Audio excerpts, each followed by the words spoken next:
गई। हम ये सबको बताना चाहते हैं कि इस देश को बचाना है तो ये जो धार्मिक द्वेष भावना फैल रही है उसको रुकाना ये पहली ज़रूरत है। हम उनके फैमिली के साथ पूरी वंचित बहुजन आघाड़ी स्ट्रांगली खड़ी है। उनके बेटी को मैंने आश्वासित किया है कि उनको जो कुछ आगे पढ़ाई करनी है, कि उनकी उसकी अब्बू की इच्छा थी कि वो बहुत आगे पढ़े, पोस्ट ग्रेजुएट बने, तो उनके साथ पार्टी पूरी खड़ी हुई है। और हमारी यहाँ के पुलिस को भी एक विनती है, ये दूसरी बार नांदेड़ में हुए हिंसा के लिए मुझे नांदेड़ आना पड़ा है, तो ये जो बार बार हिंसा की घटना घट रही है उसके बारे में ठोस कदम उठाना ये यहाँ के पुलिस की और सरकार की जिम्मेवारी है। नांदेड़ के सोनखेड़ स्थित एक पेट्रोल पंप पर मामूली कहासुनी के बाद हुए जानलेवा हमले में किफायत अली की दर्दनाक मौत हो गई थी। इस क्रूर हत्याकांड के बाद से ही पीड़ित परिवार गहरे सदमे और न्याय की आस में है। इस बीच हमेशा शोषितों की आवाज बुलंद करने वाली वंचित बहुजन आघाड़ी वीबीए की राष्ट्रीय नेता अंजलिताई आम्बेडकर ने पीड़ित परिवार से मुलाकात कर उन्हें ढांढस बंधाया।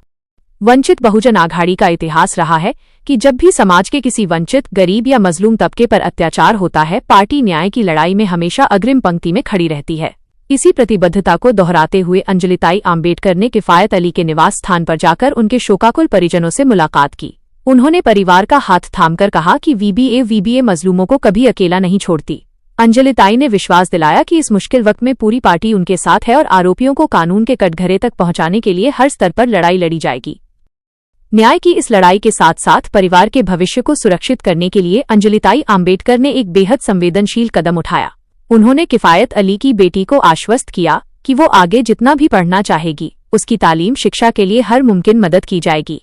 उन्होंने बेटी की पढ़ाई की पूरी जिम्मेदारी उठाने का भरोसा देते हुए कहा कि मजलूमों के बच्चों का भविष्य अंधकार में न जाए, इसके लिए वंचित बहुजन आघाड़ी हर संभव प्रयास करेगी।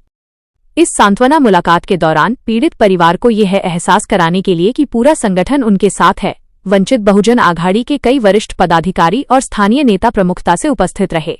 इनमें पार्टी के प्रदेश उपाध्यक्ष फारूक अहमद, गठनेता इंजीनियर प्रशांत इंगोले, नांदेड़ जिलाध्यक्ष राज अटकोरे, नगर सेवक एडवोकेट शेख बिलाल, राहुल सोनसड़े के साथ साथ वरिष्ठ नेता श्याम कामले और विट्ठल गायकवाड़ सहित अन्य पदाधिकारी शामिल थे।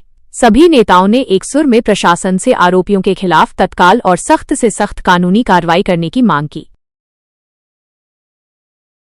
शहर और आसपास की हर ताज़ा खबर से अपडेट रहना चाहते हैं?